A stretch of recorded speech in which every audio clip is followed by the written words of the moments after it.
Nah, di sini ada aturan pencarian turunan ya. Tadi kita sudah tahu definisi limit itu, definisi turunan itu dari bentuk limit yang khusus ya. Nah, di sini ada aturan dasarnya.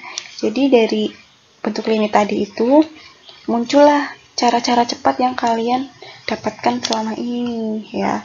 Jadi kalau fungsi konstan ya, itu turunannya akan 0 ya. Ini dapat dari mana ya? Ya sebenarnya dengan menghitung limit, tapi dari menghitung limit itu kita dapatkan bentuk umum. Jadi kalau dia fungsinya konstan ya hasilnya nanti akan 0 terus gitu ya. Kemudian kalau fx-nya itu x, jadi nanti turunnya dia 1. Nah ini tadi yang sering kita pakai nih, turunannya itu dari suatu x pangkat n itu nanti pangkatnya dikalikan dengan koefisien yang ada di depan ya, kemudian pangkatnya dikurangi 1. Ini sebenarnya konsep seperti ini itu berawal dari limit ya, limit yang bentuk khusus tadi. Jadi para ahli matematika itu mendapatkan sifat-sifatnya itu ya, aturan dasar ini ya sebenarnya mengulik dari konsepnya awalnya dulu ya, tadi limit. Jadi bentuk limit itu kita punya aturan-aturan yang bisa kita gunakan secara lebih cepat gitu ya. Ini aturan kelipatan konstanta ya. Jadi kalau ada k dikali suatu fungsi, dicari turunannya ya k-nya bisa dikeluarkan dulu, kemudian cari turunannya baru dikalikan. Ini aturan jumlah, aturan hasil kali, dan aturan hasil bagi ya. Jadi kalau jumlah itu bisa dijumlahkan dulu fungsinya baru dicari turunannya, atau cari turunannya masing-masing baru dijumlahkan ya. Ini contohnya nih ya, aturan pangkat mencari ini ya, turunannya ini bisa dikalikan dulu ya. Jadi ini pakai aturan hasil kali ya, jadi ini anggap saja U kali V ya. Jadi turunannya nanti U aksen V ditambah V aksen U. Jadi sebenarnya aturan-aturan tadi yang saya sampaikan di sebelum slide ini itu sebenarnya ada pembuktiannya. Nah, pembuktiannya itu menggunakan bentuk limit khusus yang tadi saya sampaikan di sebelumnya ya, definisi turunan ya. Jadi biasanya kan kita langsung pakai aturannya kan. Nah, itu cara membuktikan bahwa aturan itu benar, bisa digunakan. Itu kan awal mulanya dari konsep limit yang bentuk, konsep turunan yang bentuk limit gitu. Ini yang contoh kedua pakai aturan hasil bagi ya. Silahkan nanti dicermati ya. Kalau ada pertanyaan tentang aljabarnya silahkan, nggak apa-apa. Tapi sebenarnya kalau operasi aljabar itu tinggal kalian teliti aja ya. Itu cuma tinggal tambah kurang kali bagi saja. Nah, ini ada turunan fungsi trigonometri ya. Yang pertama di sini ada fungsi sinus ya. Fungsi sin ketika diturunkan menjadi cos ya. Hal ini bisa dibuktikan ya dengan menggunakan definisi limit tadi, definisi turunan tadi, yaitu definisi turunan kan pakai limit ya. Jadi ketika kita membuktikan turunan sin itu cos ya, kita pakai limit ini nih ya. Jadi ini pakai ini ya, ada di trigonometri itu ada aturan ini ya, apa, jumlah ya, jumlah sudut ya. Jadi di sini kalau ada sin x plus h itu bisa ditulis sin cos cosin gitu ya. Biasanya ini ada di rumus-rumus identitas trigonometri ya.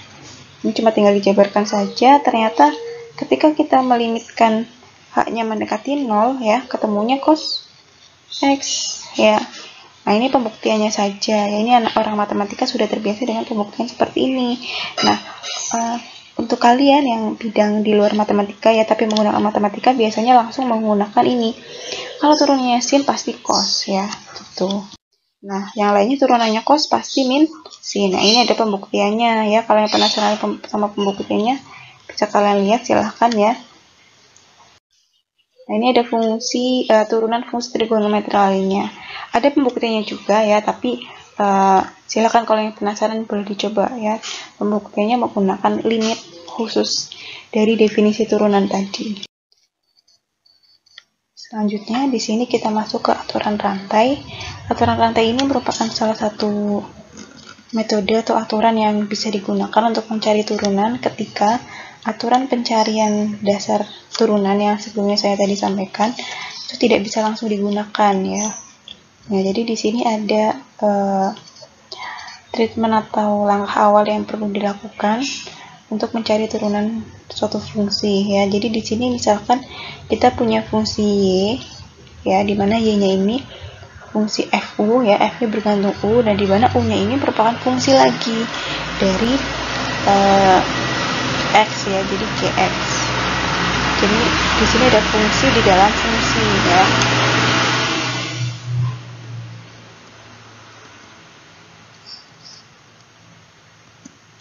Nah, di sini kita mau mencari turunan dari y ya, tapi y-nya ini merupakan fungsi komposisi ya, dimana di sini ada fungsi di dalam fungsi ya. Sebelumnya kita sudah belajar tentang fungsi komposisi.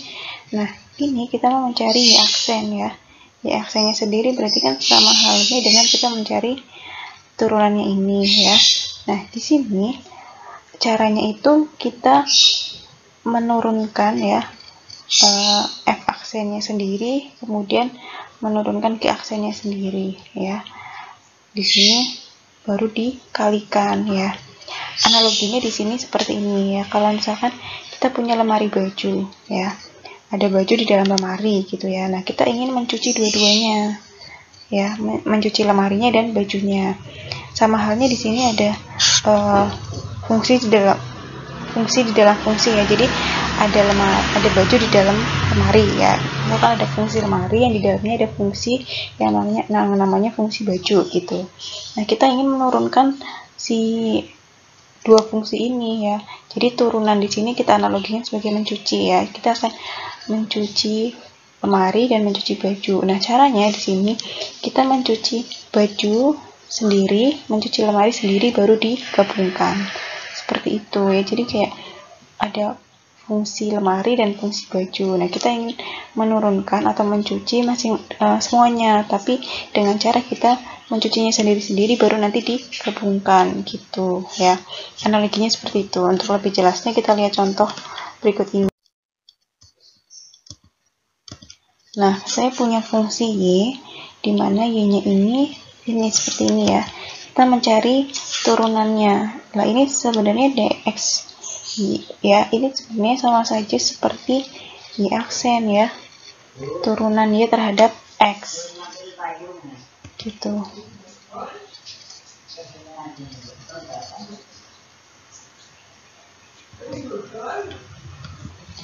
Kita pikir, nah ini di sini ya, kita pikirkan ini sebagai y sama dengan u 6/60 ya. Jadi di sini ini untuk misalkan ini lemarinya ya. Nah, sedangkan lemarinya di sini ada baju, di dalamnya bajunya itu u ya. U-nya sendiri itu ini ya. Nah, jadi kita menurunkan y-nya sendiri ya, lemarinya sendiri ya, mencuci lemarinya sendiri, kemudian mencuci si bajunya sendiri, mencari u aksennya gitu ya. Nah, nanti baru digabungkan. Jadi turunan dari u pangkat 60 berarti kan 60 u pangkat 59 ya ini. Nah, kemudian turunan dari u-nya sendiri berarti kan di sini terhadap x ya, 4x min 4 ya. Jadi menurunkan masing-masing dulu baru dikalikan seperti ini ya. Setelah dikalikan, kita kembalikan lagi ke bentuk awalnya. Tadi kan u-nya itu ini kan. Tadi kan u-nya atau lemarinya itu sendiri berisi ini ya, gitu. Jadi kita bisa tuliskan, nah ini ya, u-nya dikembalikan lagi dalam bentuk yang mengandung x. Itu tadi tentang aturan rantai ya. Kemudian ini turunan tingkat tinggi. Ini sebenarnya sama, hanya saja di sini ada notasi-notasi yang bisa kalian simak di sini. Turunan pertama ya, pakainya kalau F itu berarti F aksen, kalau pakai Y berarti Y aksen. Kalau notasi D itu D X ya, di indeks seperti ini Y, atau ada notasi namanya notasi Leibniz. Di sini ada DY per DX. Ini untuk turunan pertama.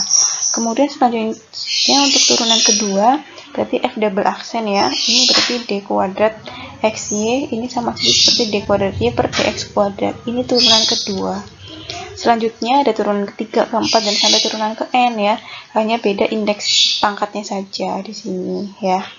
ini turunan tingkat tinggi. Nah, caranya pun sama ya. Jadi kalau ingin mencari turunan pertama ya dari F-nya, mencari turunan kedua ya berarti dari menurunkan si turunan pertama gitu. Jadi urut-urutan. Kalau kita mencari turunan keempat, kita harus mencari turunan pertama, kedua, ketiga, baru dapat yang keempat gitu. Jadi kita akan dapat turunan keempat kalau kita punya turunan pertama, kedua, ketiga gitu, yaitu turunan tingkat tinggi. Sebagai contoh seperti ini ya, saya punya fx-nya ini ya, kemudian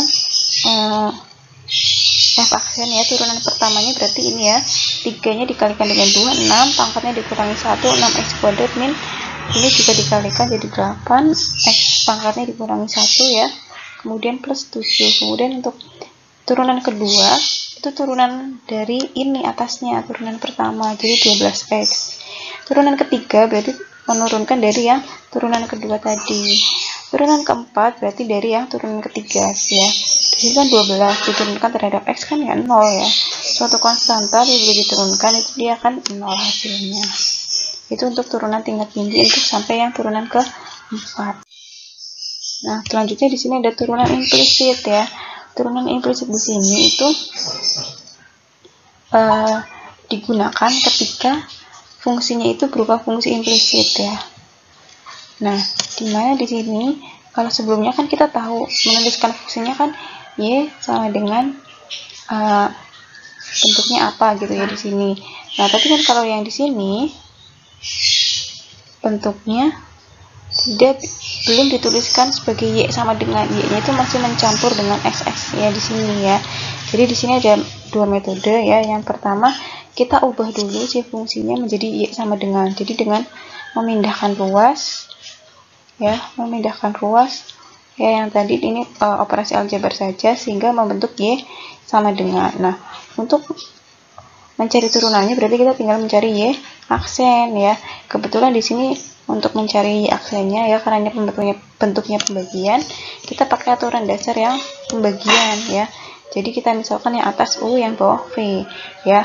Berdasarkan aturan pencarian turunan, apabila pembagian, berarti di sini ada U aksen V min V aksen U per V kuadrat. Jadi U aksennya berapa, V aksennya berapa, UV-nya berapa dimasukkan ke persamaan ini. Ketemunya ini ya. Nah, kemudian untuk metode yang kedua ya, tanpa kita memindah ruaskan menjadi y sama dengan, kita bisa turunkan kedua ruas ya. Yang sebelah kiri diturunkan terhadap x, yang sebelah kanan juga diturunkan terhadap x ya. Nah, ini kita gunakan hasil kali, aturan hasil kali ya. Jadi kalau kita menurunkan ini ya, nih menurunkan ini terhadap x berarti kan yang ini sama saja 4x kuadrat dikalikan y ya. Berdasarkan aturan turunan ya, anggap aja u-nya itu di sini 4x kuadrat ya, kemudian si v-nya itu sebagai y ya. Nah, kalau kita mencari u v aksen ya, perkalian ya, itu kan sama saja seperti u aksen v ya, atau u v aksen deh, u v aksen min u aksen ya. Jadi di sini berarti kan di sini u aksennya itu 8x ya. Kemudian v aksennya kan berarti ini bukan y aksen ya. Ya, berarti v aksennya berarti apa? dy per dx. Nah, gini. Nah, sehingga ya, ketika kita menurunkan ini ya, yang ruas depan dulu berarti kan 4x kuadrat, ini berarti u, ini v aksen ditambah v ini berarti P, ini U aksen ya. Kemudian min, baru yang belakangnya. Min 3 turunan dari Y terhadap X kan berarti tinggal tuliskan saja seperti ini ya, daya per dx. Begitu juga dengan ruas yang kanan ya. Berarti kan ini diturunkan terhadap X, jadinya kan 3x kuadrat ya. Pangkatnya dikalikan depan, terus dikurangi 1, jadinya kan ini. Kemudian turunan ini kan suatu konstanta, apabila diturunkan kan hasilnya 0 ya. Seperti itu. Nah, kemudian setelah itu ya, ini berarti sudah mengalihkan pakai aturan hasil kali, sehingga di sini kita keluarkan ini ya, daya per dx-nya. Ini sifat distributif. Ya, yang punya daya per dx kan ini sama ini kan. Nah, ini berarti kan 4x kuadrat min 3. Yang lainnya pindah ke ruas kanan ya, jadi 1 di sini. Nah, kemudian kan kita mencari daya per dx ya. Daya per dx ini sama saja seperti Y aksen. Ya. Nah, berarti kan ini tinggal dibagi ke sini, ke bawah ya.